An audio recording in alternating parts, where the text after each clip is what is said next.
Hey everybody, it's me, TONIK TZW. If you're a PlayStation Plus or an Xbox Game Pass owner, there is a package in store for you today, and it gives you the Tier 2 Premium Japanese Destroyer, the Tachibana. There's also 5 days of premium attached to that. I think there's some Commander XP, there's a few flags, and there's also a mission which will get you a few extra little goodies as well. Now, I love my destroyers. I love my Japanese destroyers. They're stealthy little ninja boats. But I didn't know what to expect from this one. Tier 2, Tier 3, jumping into the game. It's always going to be fast and furious, and generally one team absolutely trashes the other before you have a chance to really get a feel for the boat. But I threw Space Fishy on this because I got that out of a free crate not too long ago and managed to level him up a little bit. But I think I might actually go Gunboat on this because it's quite handy. I've taken it out for a game and I'm going to tag that game onto the end of this. But we'll have a look at the stats before we do that. So upgrades, you've basically got a chance of steering gears mod or propulsion mod. I took the propulsion mod. I might pay the 5,000 credits and unlock the steering gears and give that a go as well. But it seems like quite a nimble boat. Loadout wise, you've got HE, AP, and torpedoes. So 5.5 seconds on the guns, which isn't too shabby. It's not too bad at all, actually. 1300 max HE shell, 6% fight chance, and 8.4 on the range. And obviously 8.4 on the range, 5.5 second reload, the same, and 1000 AP shell damage. But I didn't kind of get close enough to any cruisers to test out that theory. Torpedoes, this is the fun bit. Reload time 19.4 seconds. Not very high damage, but with it being tier 2 with 6,133. Obviously, you could change your inspirations to increase that. Torpedo range is only 5Ks. Again, you can use your commander inspirations to extend that, but they are quite slow at 51 knots.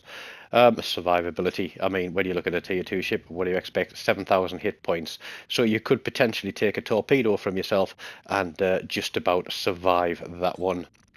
Your guns, again, you've got 5 of them, but 2 of them are split, 1 port, 1 starboard. So at most you're going to have 4 guns on a target at any one time, but it does mean that when you're swinging around, you're not waiting a long time to get all your guns back on, because you do have that extra gun on the opposite side of the ship. They do turn quite reasonably, 16.4 seconds for 180 degrees. Yeah, could it be a little quicker? I think it could, but I did all right. I did all right. Torps, 2 doubles, as I said, 19.4 seconds reload. So it is quite a bit of a party boat as far as torpedo goes. You're only limited really by the short range of them. Maximum speed 30 knots, turn and circle 450 meters, and quite a rapid rudder shift time, which is why I took the engine boost mod.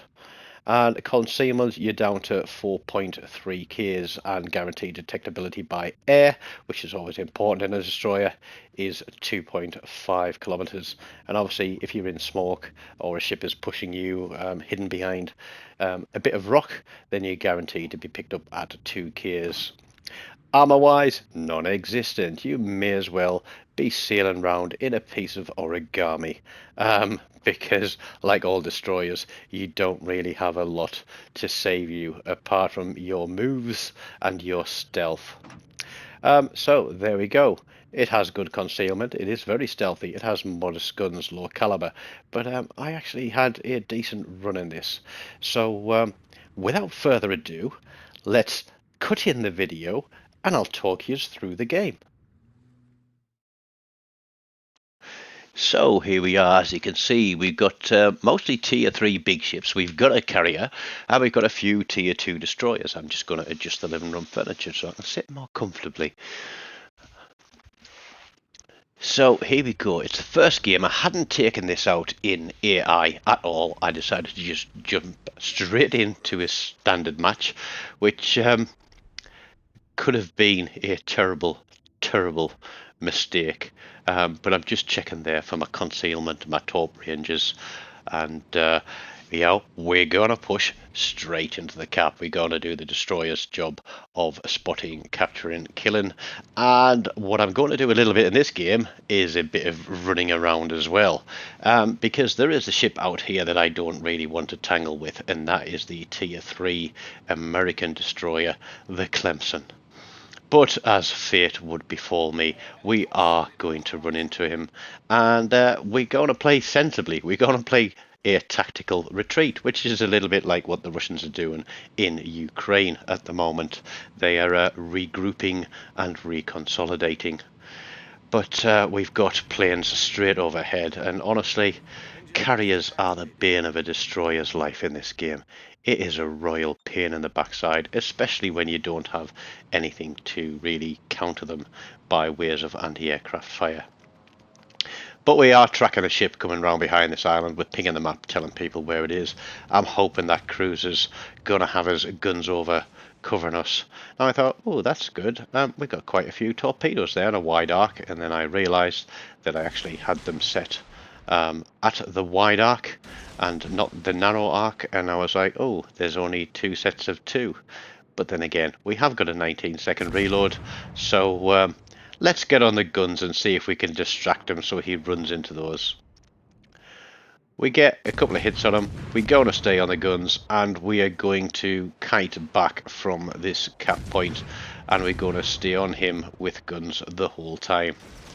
We close up the torpedo launchers so that they're a little bit closer together, and we are just literally going to keep spamming these torps out and just try to reduce his mobility and keep him focused on us with the guns rather than the torpedoes that are heading towards him.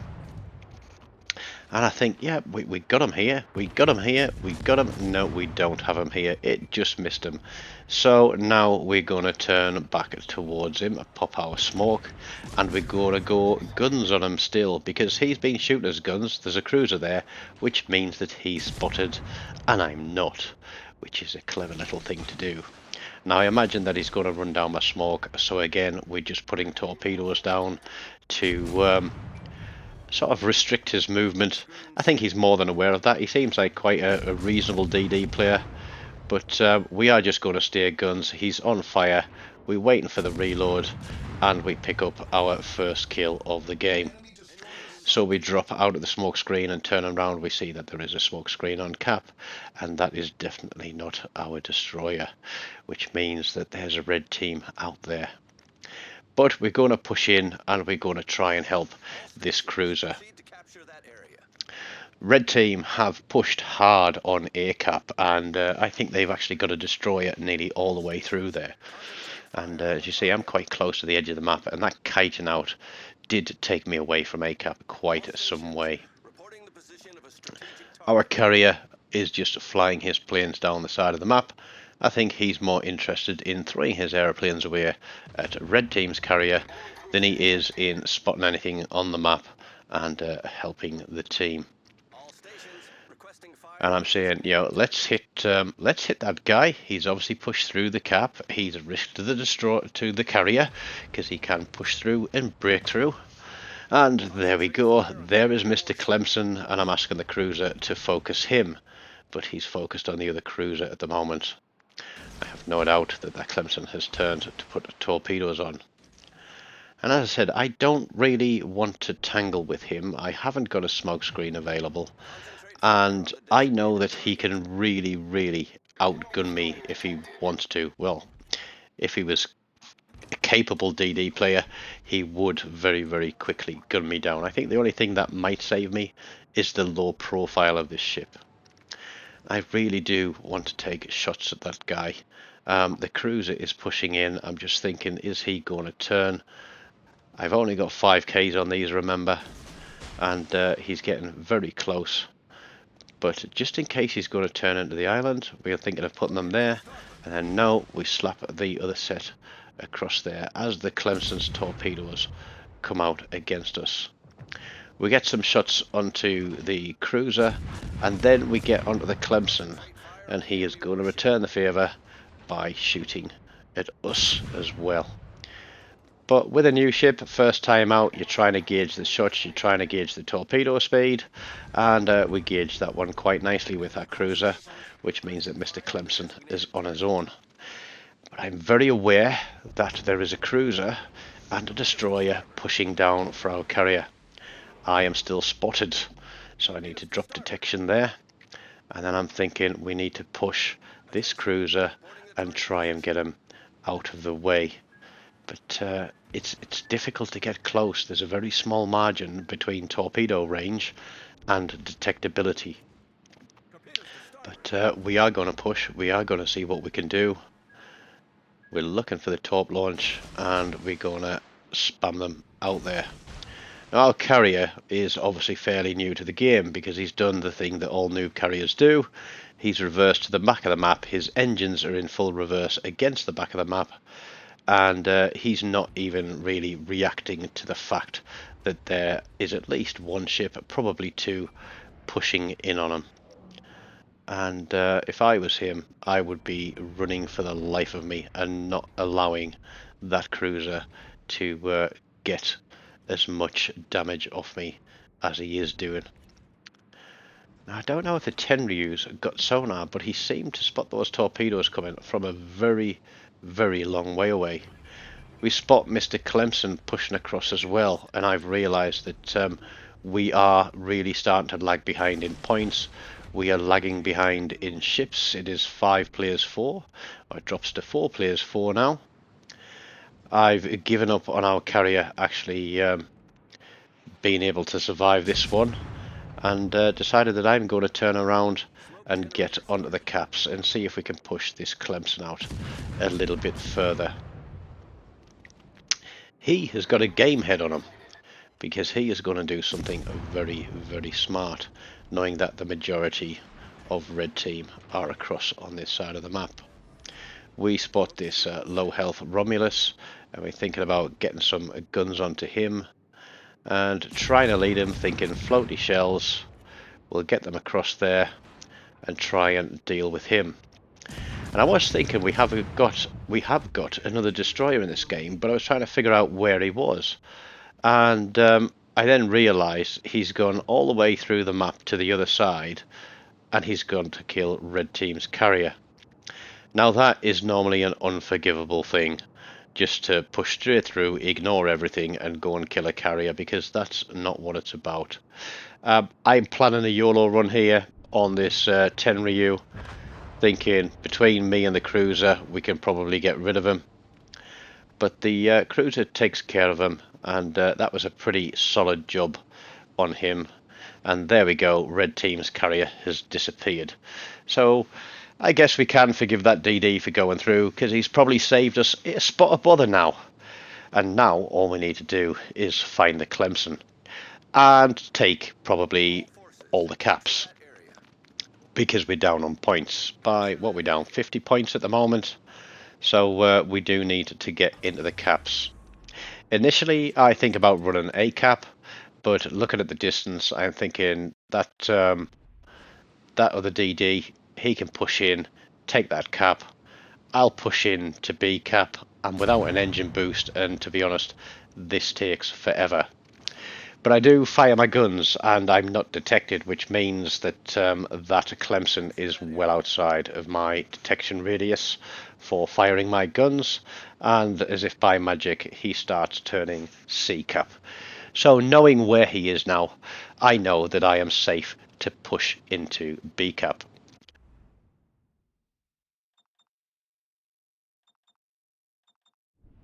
I do give some direction there to the cruiser, saying, look mate, can you push across this way, and you know, we'll try and head this Clemson off at the pass. And as I'm pushing in towards B cap, I'm thinking, well, he can probably turn C and then start pulling back. If anything, if we take A and B, we are still going to have to push across to C cap to try and secure a points victory.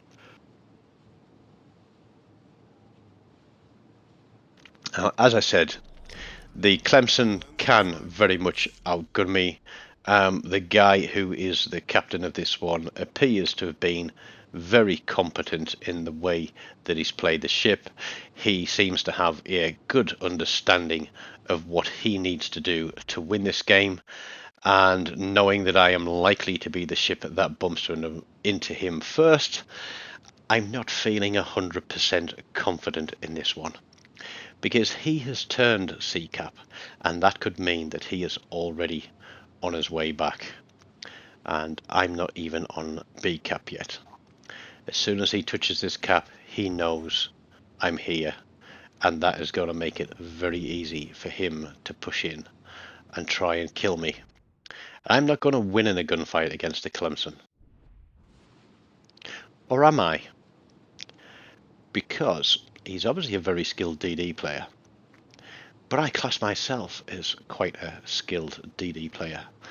And even though this is only a tier 2, tier 3 match, what is about to happen was very intense, very rapid, and took pretty much every ounce of my player skill to get the outcome that we do. He knows he's spotted, he starts turning, so already he's aware that there's a good chance that there's torpedoes coming. He's onto guns with me, but he knows he's spotted by the cruiser. He saved a smoke screen, and he pops that, and that is his only mistake, I think, in this whole game, because this is going to allow me to close him down. And I did do a short little tips and tricks video earlier about running down DDs in smoke, where they will automatically be detected at 2 kilometers. I was expecting those torpedoes, and that means that he is without torpedoes. This time I am running twist and track, so I have a very good idea of where he is in his smoke screen, and we are just going to run him down. We know we've got the support of the cruiser, and there we go, we get him spotted. We go guns. He's looking very narrow to us. We expecting him to put some turns in here. He's got a back against the island. We are going to turn, and we are going to just miss those torpedoes. You all thought I was dead there, didn't you? But he's not dead either. And I don't know what he's doing here, because he should be reloading and absolutely whooping me off the map. But we get some more shots on him. We get another set of torpedoes out. His engine's out, he's burning. We get a salvo in. He's still not dead, but we catch him with a torpedo for the win. So yeah, that was quite an interesting and very hairy finish. And I did drop him a GG message and said that it was very unfortunate defeat for him, because he did play very well. Only 20,000 damage. We finished second for the team with 3 kills and 1144 on the base XP. It's never going to be huge in a tier 2, tier 3 game. But I really do hope that you've enjoyed this first look at our new tier 2 Japanese premium destroyer. It's not the best, it's not the worst, and I think it can be quite fun to play. Take care, until next time, goodbye.